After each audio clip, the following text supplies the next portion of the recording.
And away we go. Good to see you. Yeah. So I just realized I haven't done a podcast in a while, and you were the last one I did. Funny. Gosh, that's amazing. Yeah. I just saw that. And so here we are, Dani Doran part 2. Is it Doran or Doran? Doran. Doran. Okay. Dani Doran part 2. So good. I'm glad you're here. Glad to have you. How long ago was that? It was in the summer. Wasn't it? It was warm out. It definitely didn't have snow on the ground when we did it. September. I want to say, really? Yeah. Oh, yes. You're right. I had just started the business. I just got my LLC. September 18th was that day. Okay. Good. Mm-hmm. So it's been a while. I've been slacking, but you're going to kick this off. You're going to be the first one in the series. I think I'm just going to start doing them monthly. And be a little more. I did like 25 in like 6 months, and I can't keep up that pace. But so you're kicking off the new year. Besides, 2020 just kind of sucked ass, didn't it? See, I have yes, in a lot of ways, but my personal experience was a really, really great one. So it's hard for me to express that a little bit because I know for a lot of people it was a lot different. Yeah, I actually share that sentiment to an extent. I mean, the external circumstances were intense, but it forced a lot of personal growth on my part. For a lot of people, I think really, there were people that were aware it was happening and it was really good for them. There were people that weren't really aware that it was happening that were kind of forced to change. And I think it was a little harder on them, but I do think in the end, we're all going to be better off because of it. Oh, don't completely. You? I see it so much. Yeah. In the quiet space. I mean, it's like what meditation offers. Yeah. Like, is this going to be distracting to sit on a ball? So sometimes I'm moving a little. I don't know. We'll find out in the YouTube comments, right? Yeah. Like, tell her to stop bouncing. I'm not like going crazy or anything, but sometimes I just need some movement. Yeah. Yeah. I want to have a little bit of disclaimer before we get into this. I want to tell the people listening that for my guy listeners, you could probably get some nuggets out of this one, but this is probably a little bit more geared towards the ladies, isn't it? It is. Yeah. I just want to let people know that. I don't want a guy to get 45 minutes in and be like, what in the hell was all that? I want to kind of give you a little bit of a disclaimer. This is more geared towards females. Not that, I mean, there's going to be a lot of wisdom in here. I think anybody could get some stuff out of it, but I don't want somebody to feel like they could have spent their time, better doing something else. But if you're a guy and you don't want to tune in, share it with the lady in your life and let her listen, right? Definitely. Well, and I see value in men knowing this because I'm not actually speaking to, yes, I'm using the menstrual cycle as like your foundation and base, but the mindfulness and the cyclical talk is present in our everyday life also. So the moon cycles and things like that. So I actually think if you're open to seeing like the larger picture, that I'm more or less talking about disrupting a pattern, which you could then translate into your life, regardless if you're male or female. Agreed. And I figured that we were going to get into that conversation pretty deep. So I just wanted people to know that this is going to be, it's going to have the M word in it that we've already used. And if you're adverse to that, then check us out the next episode. If not, stick with us. We always have a great conversation and a lot to talk about. So ironically, the last time we talked, we did talk about 2020 as well. We were smack dab in the middle of it. Tell us what you're doing now. Let's go that direction. Yeah. So my business is up and running. The Wildfire Within. I am in the midst of a coaching certification. um, the Sex and Happiness Apprenticeship and Certification Program with Lori Handlers and Brianna Kribire. I am still an owner of a local Cleveland restaurant and a mom to twins and a stepmom to my 14-year-old stepdaughter. Okay, so let's get Grumpies out of the way, right? Okay. Let's tell everybody, if you're in Cleveland now, go to Grumpy's right now. If you're going to be in Cleveland, make a plan to go when you get there, right? Yes. Tell us about Grumpy's real quick.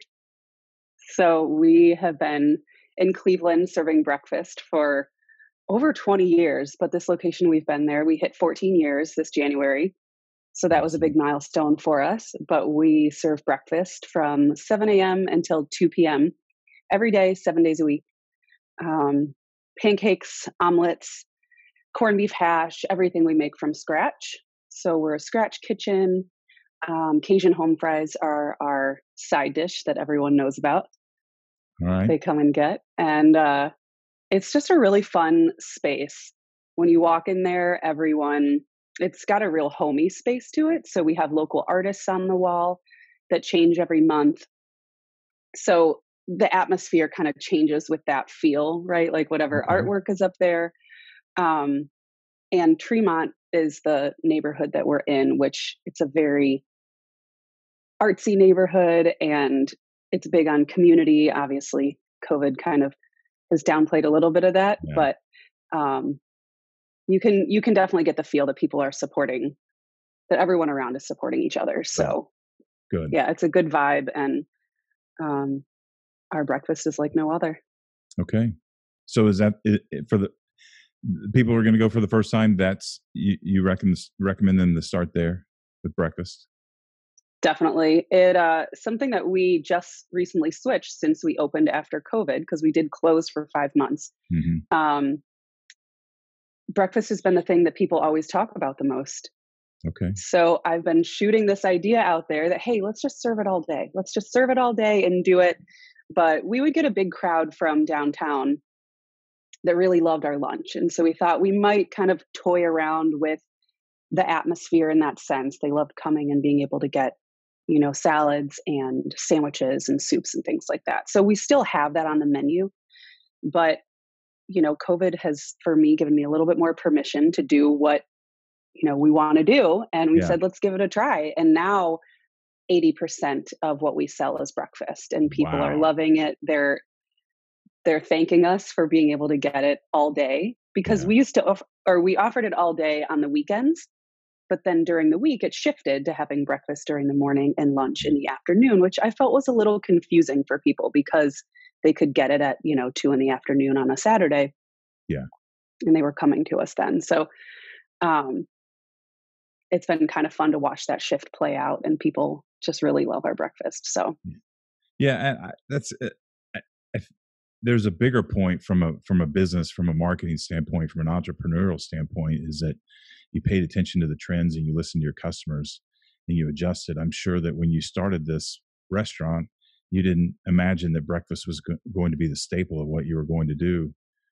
Figured it was probably going to be a part, but not really the cornerstone. And it sounds like you just kind of rolled with it and taken advantage of the opportunities, right?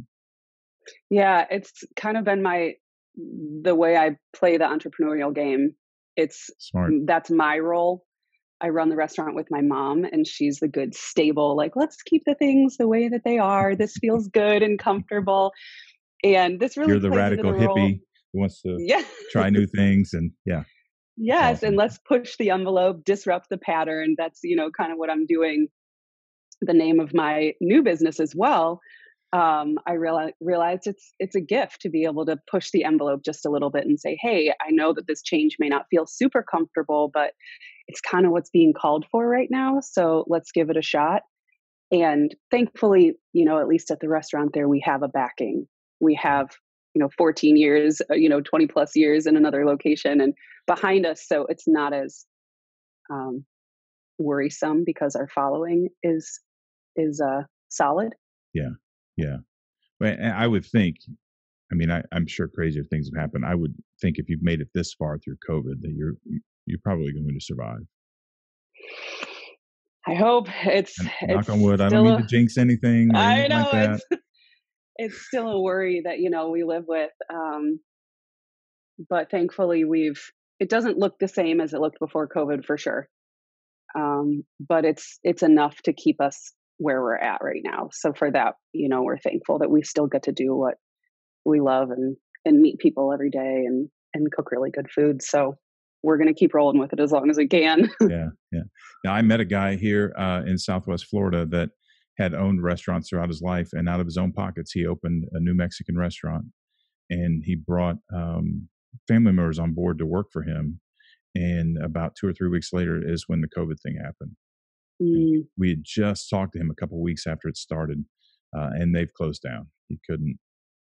He was writing all the checks, and they just couldn't survive. And I'm sure you could probably tell dozens of stories of it being in the industry of restaurants that didn't make it. So I'm grateful that you were able to survive this. yeah, thank you. Me too. It's been a ride, that's for sure. But we've taken advantage of the loans that are available and really tried to put it into our staff and make sure that they are um, well and comfortable. And Yeah, that's the really great thing about the shift in this is my new company. Um, I'm supporting my staff in a totally different way than I was being there in presence with them every day at the restaurant. I'm working with them and coaching them individually. So just as people, they yeah, feel that they're getting something more than just a job. Um, and I think that has shifted my energy into supporting them differently so that they're with us for, the long haul. yeah. I like that. I do like that because this is what people normally need. Is what companies should be giving back to their employees anyway. But in particular, with what we've been through, it's like it's the most boring apocalypse ever. I keep saying that, I it like that. it shouldn't feel like the whole world has collapsed, but it does. It's heavy, and you know the things I think people are waking up to the things that going out to dinner, going to the movies, going to the park, going to parties, whatever the case may be, sporting events. Those are the things that relieved tension. They were therapeutic to us. Mm, And now suddenly, when we didn't have those, it tells us one thing: one, that we had an outlet that we didn't know we had. So we think we're a little stressed or we're not stressed, but it's because we had an outlet to get rid of it, and that's certainly the first part of it. But the second part of that is not having that outlet really compounds everything else, and all the normal things that are a little troublesome suddenly are magnified 10, 20, mm, 30 times over. And we've seen that accumulative effect. And I deal with people every day, and I know you do too. It's just become overwhelming for people, and people don't understand why. That's the thing. I mean, because it's the most boring apocalypse ever. They're like, I'm healthy. I can eat. I'm not starving. Most people, there are a lot of people who lost their jobs and are worried about the economy, getting unemployment, that kind of thing. But for the most part, most people are in a similar condition to where they were a year ago. It just feels so much different. And mm, I know that the organization that I work for is trying very hard to reach people like you're reaching people. I think it's commendable that you're doing that. And that's the kind of thing that I was talking about a few minutes ago, that I hope those are the type of permanent changes that other restaurants see you survived, and you have employee loyalty, and people want to stay there and they're happy, and they're like, hey, I don't care why they do it, as long as as long as they do it, as long as they mimic it. That's how we start new trends. That's how we change lives, we change generations. So that's the kind mhm, of stuff that I hope we see out of this from all across the board, not just the restaurant industry, but everywhere, that people really stop, and companies think about their employees' well-being, but people stop and start thinking about their own well-being, mhm. which is why they need to pay attention to what we're getting ready to talk about, right? Yeah, I wanted to mention something too, is that in this in this time of quiet, it's very much tied in my head to the way that cyclical living is, basically what I'm here to talk about, but also it's apparent everywhere. So if we look at the death and rebirth of everything, that that's what COVID, for me at least, left a space for, is the dying of the things that really, maybe they served you in a sense, like you said, going to the movies and doing this and doing that. But what if, letting all of those fall away and seeing like what is there, like bare minimum, what is there, and where can I, connect with the people around me more? Um, kind of, the dying of the self. And then now here we're in springtime and seeing kind of little bits and pieces of light shining through, some lightness to the game. Looking forward, that we have this opportunity to birth what's to come in ourselves and how we want to show up in the world. Which I think, like you said, people were not necessarily aware of why they're upset or why these things are happening, but they are. So how can we use it to understand ourselves better, and to give a hand to everyone else out there and be there to support, um, support our community and the world for that matter. Yeah, I like that. Let's run with this, shall we? Yeah. So I'm the kind of guy, I like to really break things down, and I'm real big on the things that we do and we don't know why we do them. Mhm. And one of the things that's interesting is that in the winter time is technically a time for hibernation. Mhm. And I think that's why we have the Christmas, the holiday traditions that we have. All right. So in the wintertime, it's a time of death coming into the rebirth into spring, and we would hibernate. But from a human standpoint, that could be pretty depressing when you don't have access to the sun and it's cold. And I'm talking about old timey cold. I'm talking about, it may be 12 degrees outside, and the only thing keeping you warm is a fireplace or a fire, and you're bringing wood in, the family. That's it. That's all you got. That's the kind of stuff I'm talking about. And so it would seem natural that they decorate things with bright colors, and I'm sure that it'd have Christmas lights, but bright colors of red and gold and green, that kind of thing, to brighten their spirits. But so with that said, when you look at it, it really was a time to slow down, right? We farmed, agriculture took place in the spring and the summer and the fall, and you packed your food for the winter, you packed your weight on, knowing you were going to lose it in the winter, and you better have enough fat on you to survive through the winter because food might run out, that kind of. So people really did slow down, which is why the holidays are a time for families to come together. People really did slow down. And isn't it ironic in our modern society that it has become just the opposite? The holidays they're just crazy. They're just intense and crazy, and you can't wait for them to get over.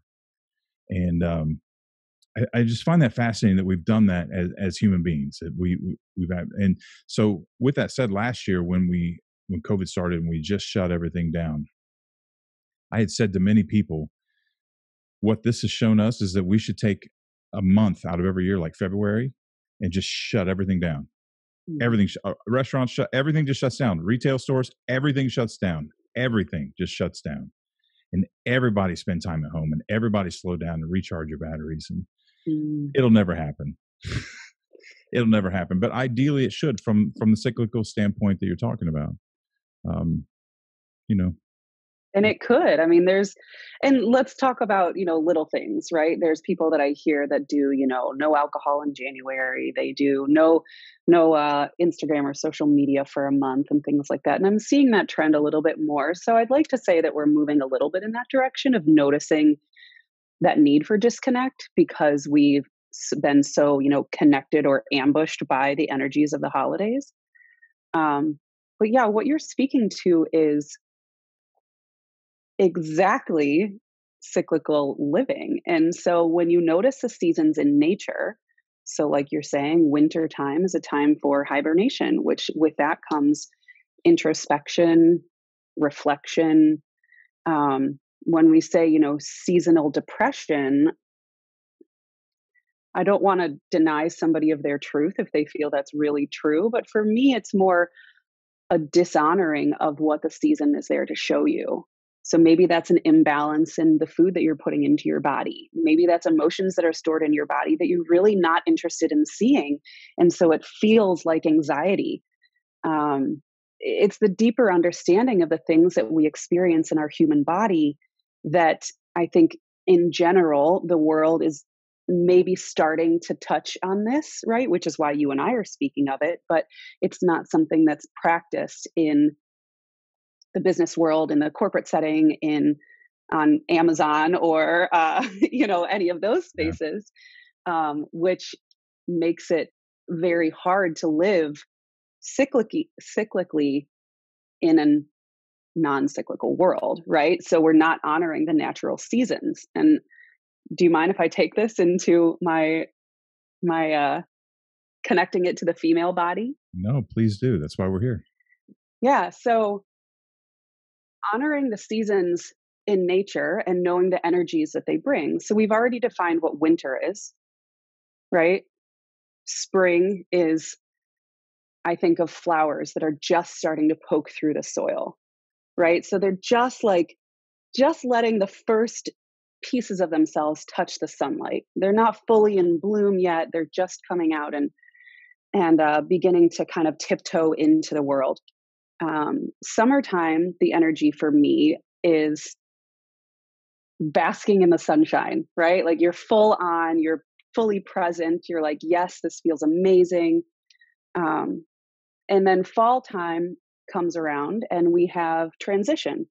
We have the starting to see the little bits that are maybe needing to change some so that those can die off in the winter, and then you can rebuild your energy and come back out in the spring. So with all of those defined, that's exactly what the female body experiences every 30 days. So when we talk about a menstrual cycle, let's say 20 to 32 days or so, it's different for everyone, but every week-ish or so, they float through wintertime is menstruation. Wintertime is when a woman needs to take care of her body, quiet down, slow down, rest. And then moving into springtime, her body is saying, oh my gosh, I literally shedded pieces of myself, right? If we're getting literally detailed here. Yeah, there's pieces of yourself that are not in your body anymore. And then, and that's, let's stop on that for a second. Yeah. It's traumatic. It's an injury. Yes. It truly. I don't like the word injury, but I know where you're going with it. Yeah. So it's metaphorically an injury. It's something that it's a loss of your body, and your body has to repair what is lost. It takes energy. It requires energy for that to happen. That was my point, the healing part. Yeah, I was following you. I know. Thanks for making me clarify it in case someone else wasn't catching me. So go ahead. Definitely. So then springtime, we have, let me take back to winter. So wintertime also, if we use it for everything that it is good for, we've sat with some things, just like in right now, I don't have much to do. I'm not going outside a whole lot. It's wintertime, outside here. That's really what I experience through menstruation. So menstruation, if you take away all of the outside stimulus, all of the things flood into your brain of like, oh, this is, maybe what's going on. Maybe I should, take a dance class, or maybe I could do this, or, hey, this is all the to-do things that I need to do, or, really give yourself time to reflect and soak up the energies that are coming into you. It's actually a very psychic time for women if they can get quiet enough to honor that in their bodies. Then we get to spring, where it's like, okay, I saw those things in wintertime. Now I get to kind of play around with it. And this is where, for me, can be a little bit of an imbalance, which is where, a period coach or a menstruation coach or something could come into play, is that my body wants to go like, yeah, summertime, like I'm feeling better. I don't need rest anymore. Let's go. Right.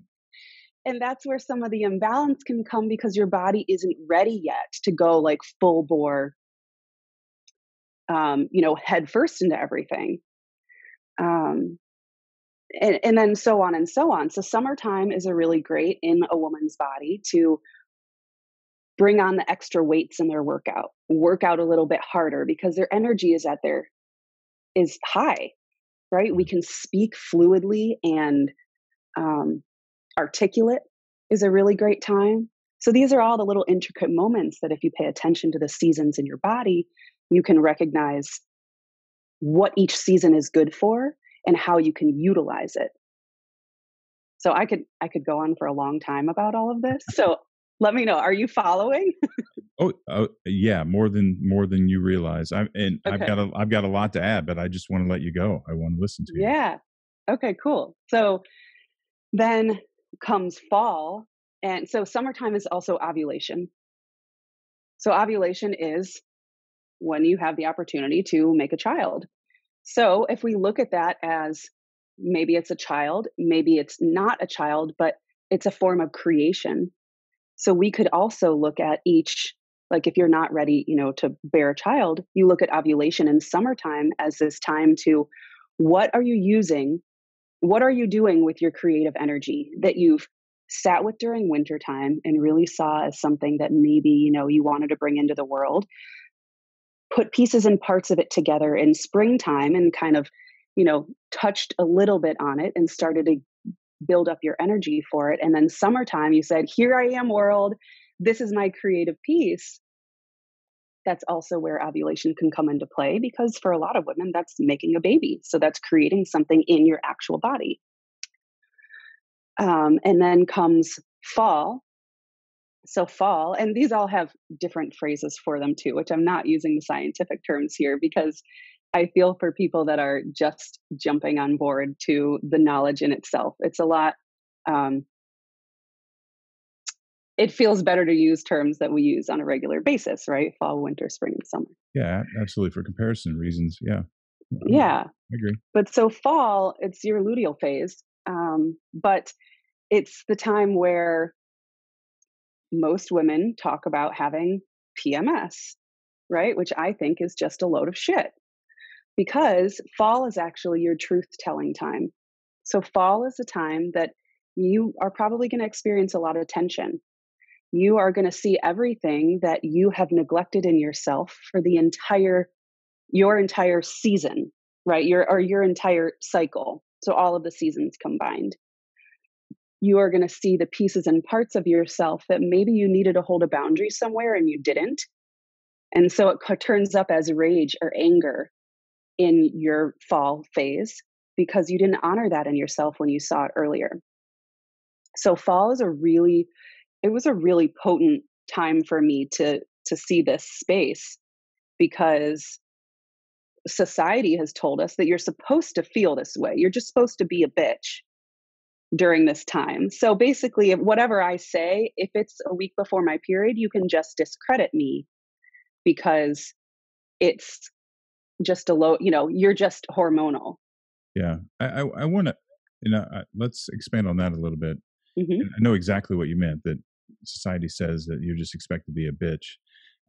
But I think society, and we could talk about this in all kinds of shapes and forms, male or female, doesn't matter. But society expects a baseline. And then when you deviate from that, which is what you're talking about, when you deviate from that, you go below that, for terrible analogy, with the PMS, then something's wrong with you. And that's why you're dismissed. So there's a very negative connotation with it that I know you know that way better than I do. But I think we need to acknowledge that. And I'll talk a little bit about this with cycles too, because I feel this way about I believe depression is tremendously overdiagnosed. You can't just you can't just run at 100% all the time without backing off and giving your body. I didn't say that the way I wanted to say it. You just can't maintain. We have this baseline, and they just keep raising the baseline and raising the baseline and raising the baseline, and we just go. I read somewhere recently that the average American takes in like 150 newspapers worth of information a day. And if you think about 200 or 300 years ago, they were lucky they took in a newspaper a week. You know, I mean, you probably had some wealthier people in some wealthier areas that got the newspaper every day, but some people that wasn't a thing. And we just maintain and maintain. And I think sometimes what's being diagnosed as depression is the body's way of pulling back and regenerating in this cycle that we're talking about. So I want everybody to know we have never talked about cycles before that I'm aware. Have we? You and I know. Yeah, I am huge on this, especially I want to add to this. I not only believe in the lunar cycles for both men and women. Mm-hmm. I believe in daily cycles. You should plan your day around these cycles and know what works for you and what doesn't, with, sleep being the hibernation period. And it doesn't quite work out to 6 hours because, you have some people sleep 8 hours, but there's still the cycle that is involved. And the other thing is a dietary standpoint from an annual standpoint. We're eating the same food over and over and over and over again. And 400 years ago, you didn't have that luxury. You ate salads in the spring because there was new grass and broccoli and lettuce was available because it's a cool crop. And then you ate corn in the summertime or in the wintertime, you had your harvest and then you canned things. And then you ate. That's why hunting season's in winter, because you had to go out. You had food stores that were supposed to last all winter. So to supplement that, you went out and you hunted an animal in the winter and tried to use that as well. So I'm huge on cycles. Huge. I just wanted to pop that in there. I love it. See, this is what I'm speaking to really is for any bodied person, right? Mm-hmm. Because once you honor those cycles, whether it be in your body or whether you see them in nature, whether you see them in the moon, once you kind of can wrap your head around the idea, you begin to see it everywhere. And it really has benefited my life a lot and supported me in knowing that I don't have to be at that baseline all the time. I can be, high at some point and feel really, really great, and then not be so terrified of the low points because they're there for me to either ask for help and support or just, comfort myself in new ways that I haven't done before. Give yourself permission to just lay down on the couch and do nothing without feeling mm-hmm. It sounds so minor, and it's a major accomplishment for many people to just, I can't get my wife to stop. She sits down and then she pops up and she'll go do something else and come back and sit back down. And then she's like, oh, I forgot. And she'll get up and do something. I mean, we're all guilty. Yep.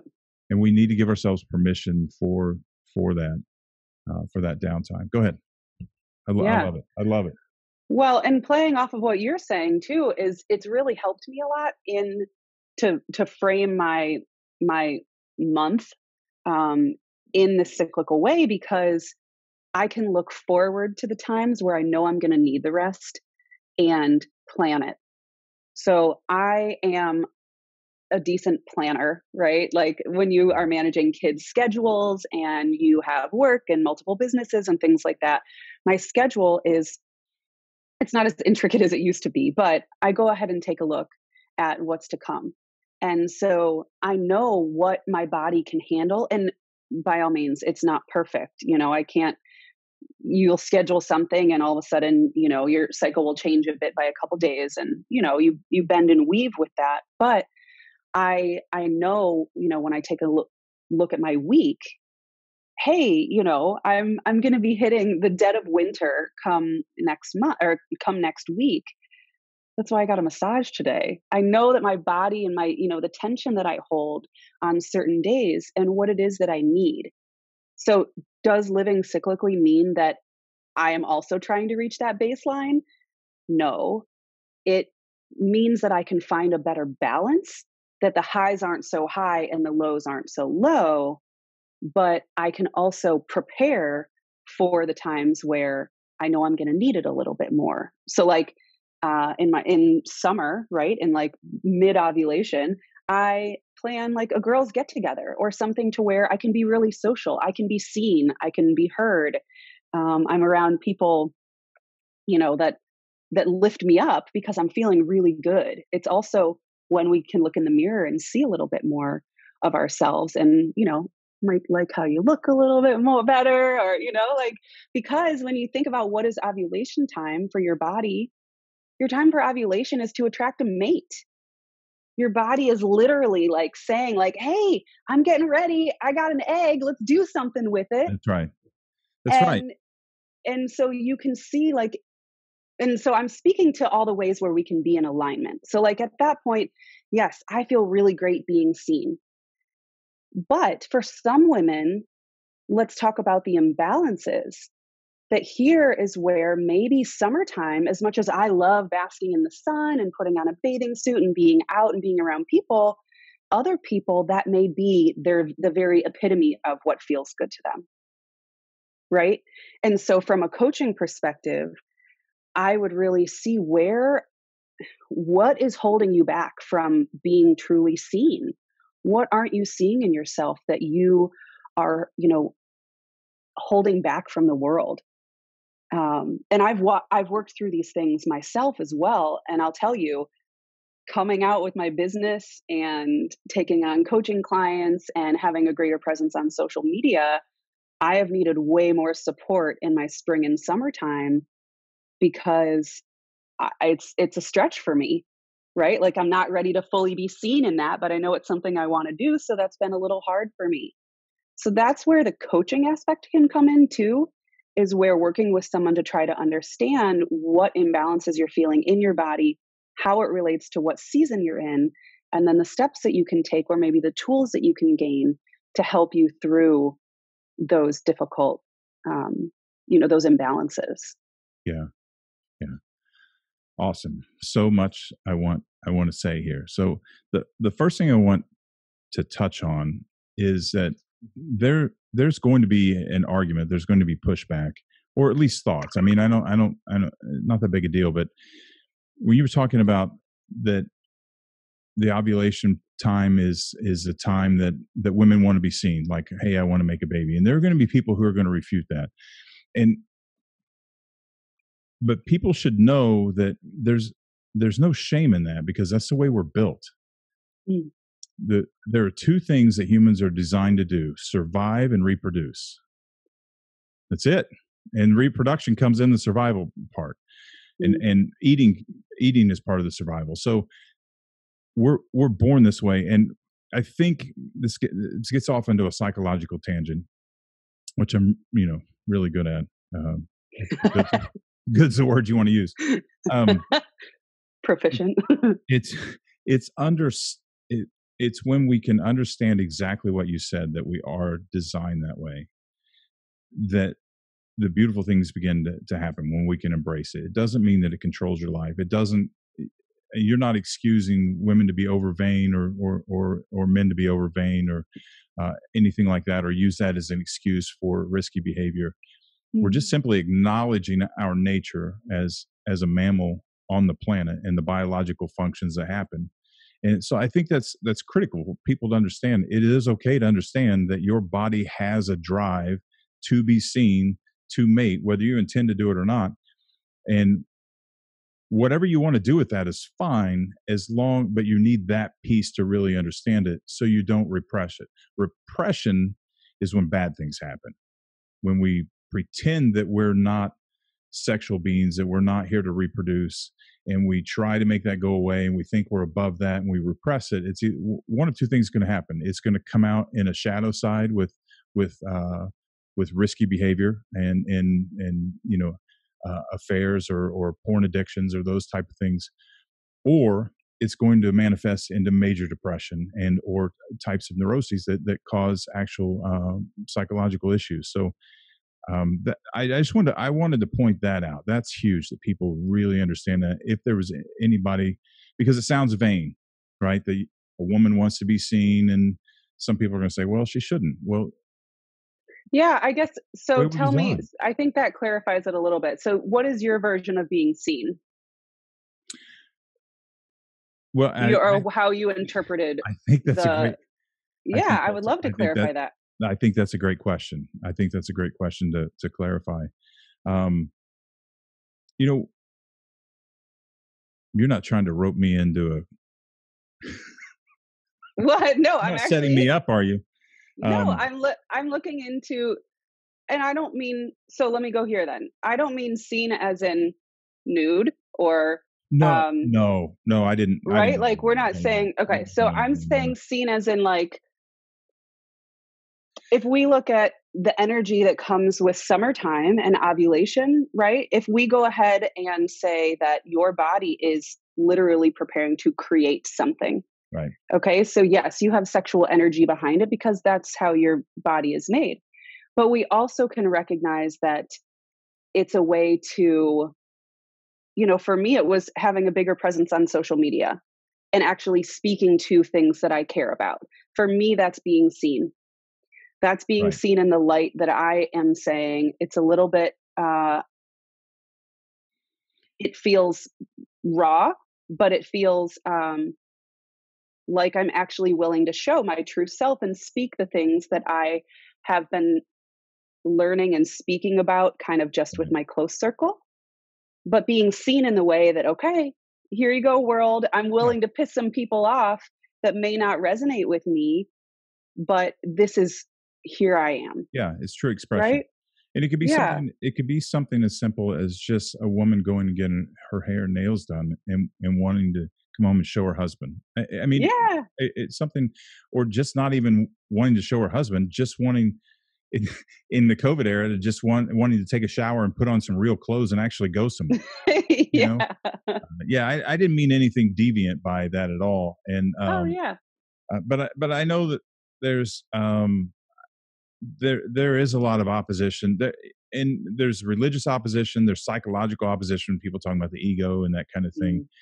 Mm. And the religious opposition, I'm not real concerned about. The ego, the psychological aspect of the ego, I I I embrace that 100%. But I do think there's when I was a firefighter, there were things that we learned in the classroom, and then there was the way we did them on the street. And I think that's what we're talking about here. There's ways we can live. There's ideological. Try it again. uh, we can live ideologically. Why can't I say that right now? I don't even know if I know that word. I Ideologically, is that a word? Ideology. Let's find a new word, shall we? Give it another shot. You So- can do it. All right. No, I'm gonna change the way I was gonna say it. There's the idea of the way we should live, and there's the reality of the way we can live. And to my knowledge, there's only one person that just about everybody can agree lived their life perfectly. And arguably there's a couple more, and we're talking billions and billions of humans. So it's not realistically to live perfectly. We still are humans. We still have biological drives, and we have things we have to work out. So I think that goes back to what I was saying a minute ago. Just understanding that it's okay. This is our drive, and how that works in is the key. That's what we're talking about, right? The awareness of just the awareness of who we are and what we are. Yeah, I think, are you speaking to choice? Right? So like you're learning these ideas, but you get to choose how Well, you want to bring them into your life or how you want to translate them so that they work for you. Well, I wasn't, but we can. I mean, I was simply just bringing about the point for anyone that may not have understood what you meant about wanting to be seen, or someone who may have pushed back, and maybe not even anyone listening, but just in general, that that's egotistical, that's materialistic, that's something we shouldn't. I was kind of clarifying that that's our drive. That's who we are. We want to be understood. We want people to see us. We want to. So I guess a little bit of my background and what I do with what I teach is expressionism. I think that lack of expressionism is the basic foundation of depression. And I think there's two things. There's what we talked about, not being able to balance and keep the baseline, and which you had said a minute ago about reducing highs and lows. And I think that is critical. I think that should be a life goal, people to reduce the highs and lows. but I think the bigger picture is learning how to balance them on the baseline. So if you do something that's extreme and really high, that you give yourself the time to match that on a low to be able to balance it back out and bring it down the baseline, which goes back to what I was talking about earlier. We just come up here and we stay up here. Well, your body will figure out how to bring you back down real quick. That's when we get sick. It's when we get depressed. And we can't, and I shouldn't throw depression around. I don't mean to throw depression around like I'm throwing, because from a medical standpoint, I mean, there's clinical depression. I just think the depression is overdiagnosed. And sometimes Sure. calling depression is this need to balance out the highs, like I was just talking about. Yeah. And my interpretation of when you said depression in that was like a quietness, right? Like a deeper need for just introspection and right. Yeah, just to pull back. And I posted something yesterday on Facebook actually about that very thing. Sometimes I just personally disappear. I can't. I recently have gone through a phase in the last couple months where I started my PhD program in October. For one, I experienced some unusual loss in recently, and we've had some family things happen that aren't traumatic, but they were still traumatic for us. And I have had a lot of people that saw something was different with me reach out to me and wanting to, I think, repay me for some of the things I do for them, but I do it differently. When I do that, I want you to just leave me alone.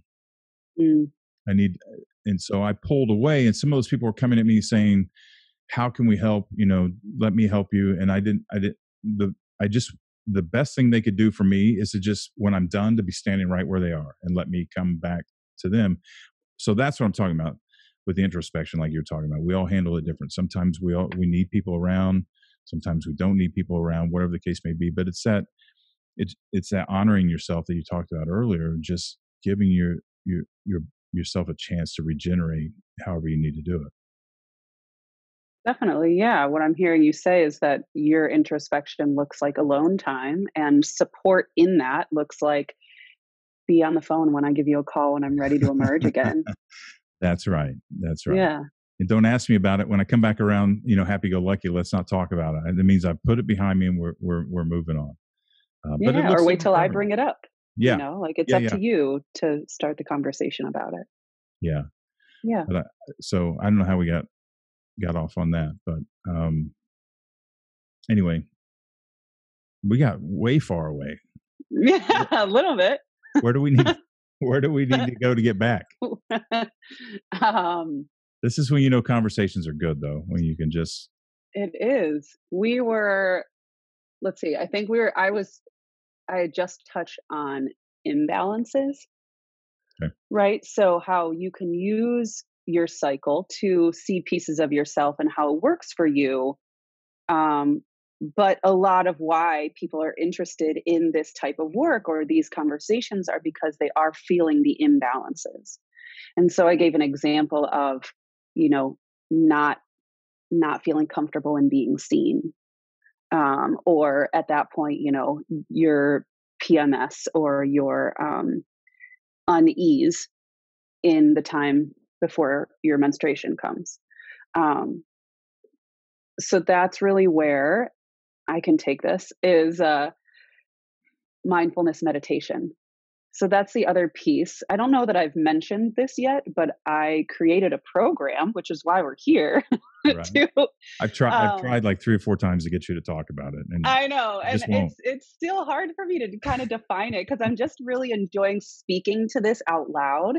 So then to try and step into speaking of it and try to like sell myself in it it's a little funky for me. So thank you for bearing with me. Well, you're welcome. But I don't, first of all, I want to say that I'm really proud of you because I've been trying to push you to something like this for a while.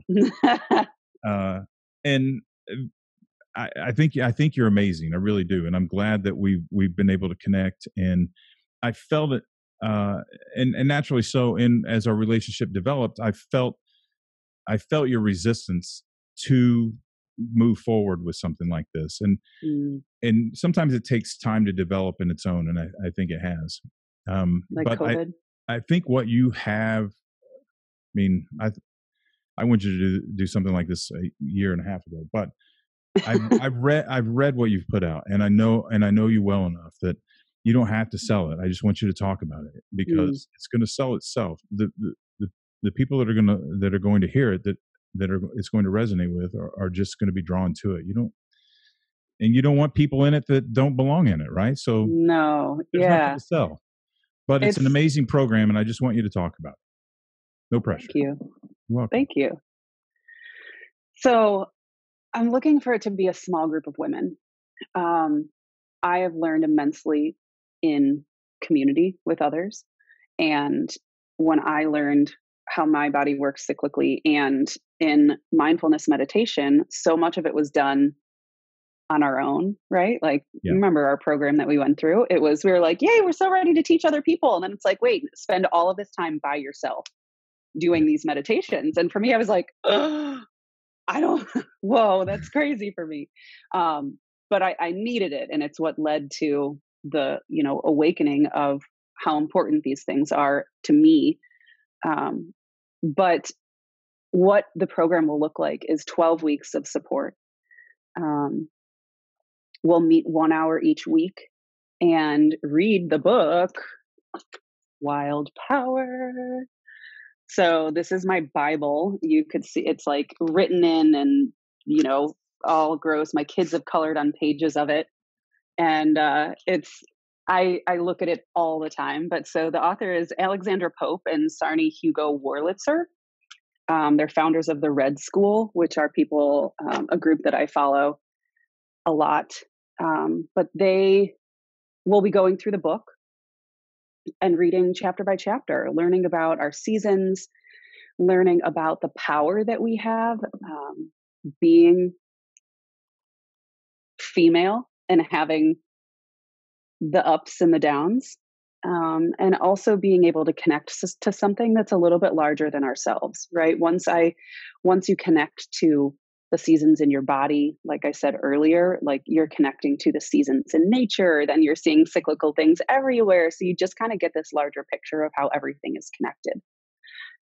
So throughout the 12 weeks, we'll be speaking to a lot of that. We'll be doing a lot of mindfulness meditation. So the idea is that the women interested are really looking to develop a mindfulness meditation practice of their own. So my role as a facilitator, I am not looking to make the guidelines for them. It's more or less, how does your mindfulness meditation practice look like? And how can I support you in having your practice look a little differently than what it looks like now? Because the connection between the two, I believe, mindfulness meditation and menstrual cycle awareness, along with a couple other things, emotional release being one of them, have led to this like really well-rounded toolbox for me and spiritual practice that I can't go a day without speaking to. Like it is ingrained so deeply in me, and it's just who I am now, that I feel I'm just ready to help others step into if they feel called to it. Yeah, that's awesome. Yeah. So does someone have to have a certain level of meditation experience to join this? Not at all. Okay. I think beginners are just as welcome as someone that is experienced in meditation. Good. So I've created a couple playlists of mindfulness meditations that I feel they're meditations for me that are letting you go within rather than take you away. Okay. Right. I've seen a lot of meditations that are there to kind of let you journey elsewhere. And I'm looking to say, hey, come inside, see what's going on, acknowledge your emotions and your feelings. And I've created playlists. So I have references and resources that are ready for whoever is coming into the program to go ahead and take into their practice.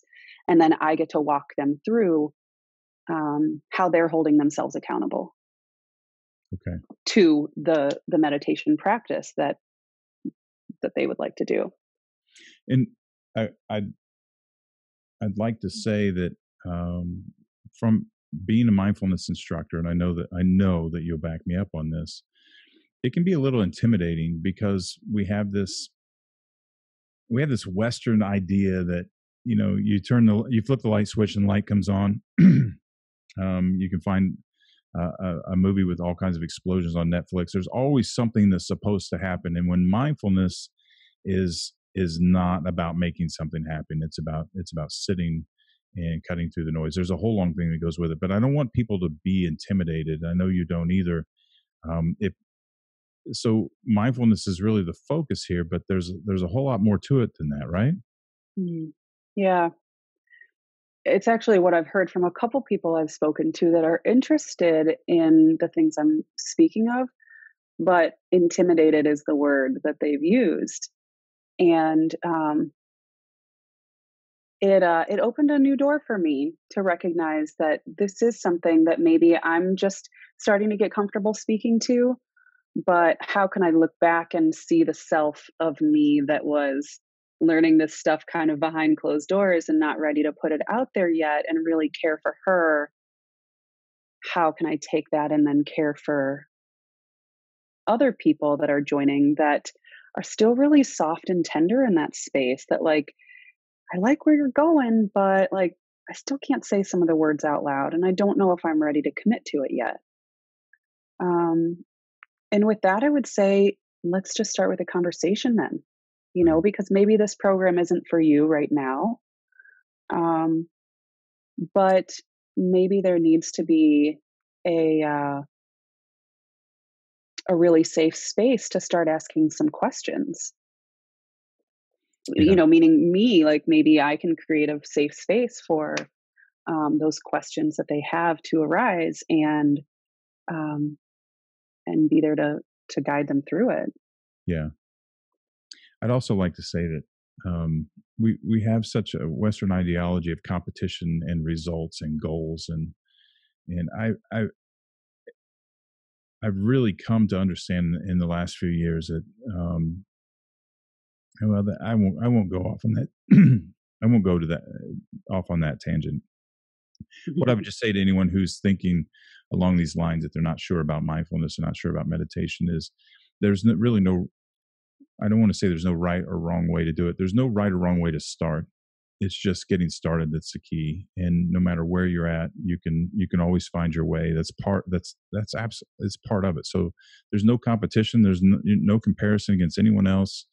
You don't have to come in here and be a guru when you leave or whatever the case may be. So I don't want to beat this to death. I just want to give people the confidence to know that mindfulness isn't something, it's not supposed to be intimidating. It's the antithesis of that everyone can do it from wherever you're at in life. And you should. You absolutely should. And Dani's going to tell you why in her class. You got to take her class to find out why. Can I read this real quick from your Flow Within? Yeah. All right. So I've taken this from your Facebook page, and I don't want to bore everybody and read the whole thing. Not that the words would bore, but my voice might bore them reading it. So you will be given the tools to set up your own sacred space in your home and develop a mindfulness meditation practice that supports your level of comfort and schedule. It's exactly what we were just talking about. As a group, in the live weekly calls, we will curate a new relationship with the most anticipated time of the month. You will learn how to chart your cycle, notice the seasons, crossover days, and chambers of menstruation each month, and how your body speaks to you. I, or Dani, will guide you in recognizing and releasing judgment and shame around your body and your cycle beliefs. You will learn potent communication tools to share the fruits of your broadening awareness with your loved ones. So I just wanted to share that so people got a well-rounded idea. I mean, we've talked about all these things. I just wanted to put it, I thought you said it very nicely there, so I wanted to share. I love that idea. Thank you for reading that. I sounded like I know what I'm talking about. Whereas here, I kind of like go all over the place and we just go la la la la la. Well, people should know our conversations do that. Yeah. We're supposed to be on the phone for an hour and we'd end up on the phone for 2.5 hours every time, very easily. All right. So it's a live course. It is a live course. We'll be meeting through Zoom, and it's not the same day each week. So I did this purposefully. We're meeting Monday nights, and then the following week will be Wednesday afternoon, and then Monday night, Wednesday afternoon, and alternating like that. So you cycle through? Well, moms, which I know is who I'm who I'm It was a attracting terrible here. joke. I'm sorry. That's okay. But our schedules are so off and so different these days that I felt giving everyone an opportunity to, if they couldn't meet one week at one time, Sure. they'd at least be able to be there every other week. So we'll be meeting 1 hour Zoom each week. Everyone will I'm thinking of adding in 1 or 2 coaching sessions, one-on-one coaching sessions to everyone that signs up throughout the 3 months. Okay. The reason for the 3 months together is so that we can see 3 full cycles. We can see patterns that may be evolving, right? That we could see. Yeah. And the cost is $450. Okay. For 3 months, which I think is a really reasonable investment to give yourself just a little over $100 a month. We spend so much money on, things that don't matter, things right? that don't matter. We don't even know where it went, Uh-huh. I agree with you completely. All right. So where do they need to go? To your website here, The Wildfire Within? You got it. thewildfirewithin.com, or you can find Dani at, and is your Facebook page, is it Dani Doran? Doran. Did it again, Doran. didn't I? You Dani did. Doran. It's all right. I think it's Danielle Doran on Facebook, and on Instagram, it's danielle.rose.doran. No, it's danny.rose.doran on Instagram. Okay. On Instagram?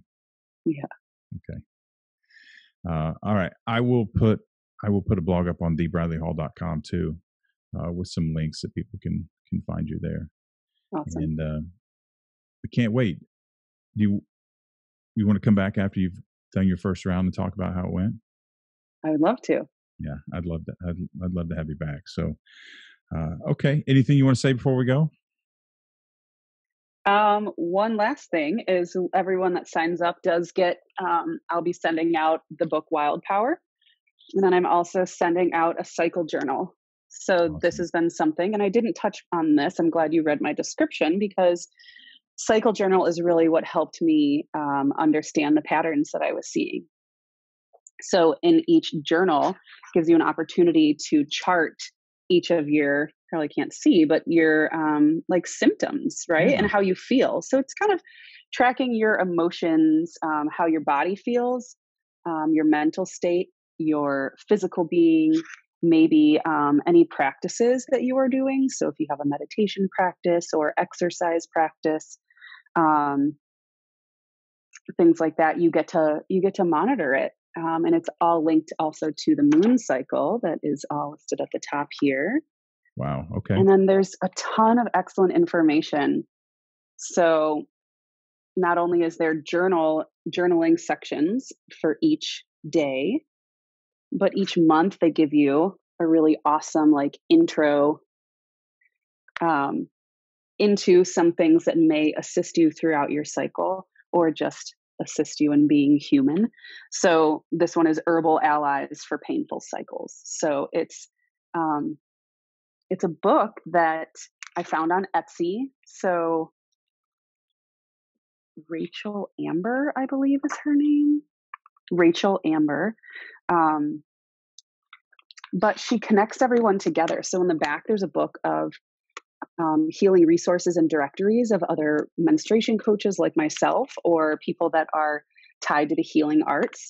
And so each piece in here of information is from somebody else also doing the work like myself.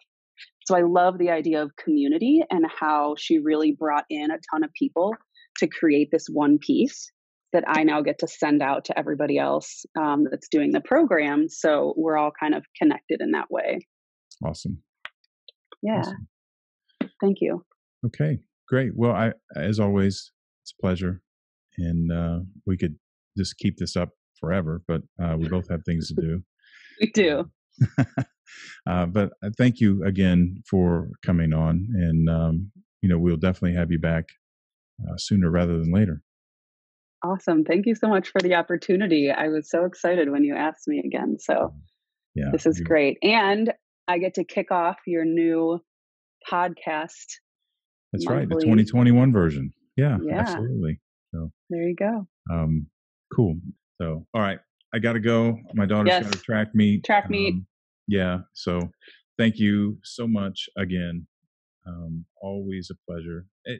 What I like about us is that we can not talk for 6 months and then hop back on here and pick up right where we left off. So that's pretty special. So I appreciate you. I just wanted you to know that. Definitely. Thank you. I appreciate you. You're welcome. So, and I'll let you know when it's coming out. Okay. Good luck. I'll Thank talk to you soon. All right. Sounds good. Take care. Bye-bye. Bye.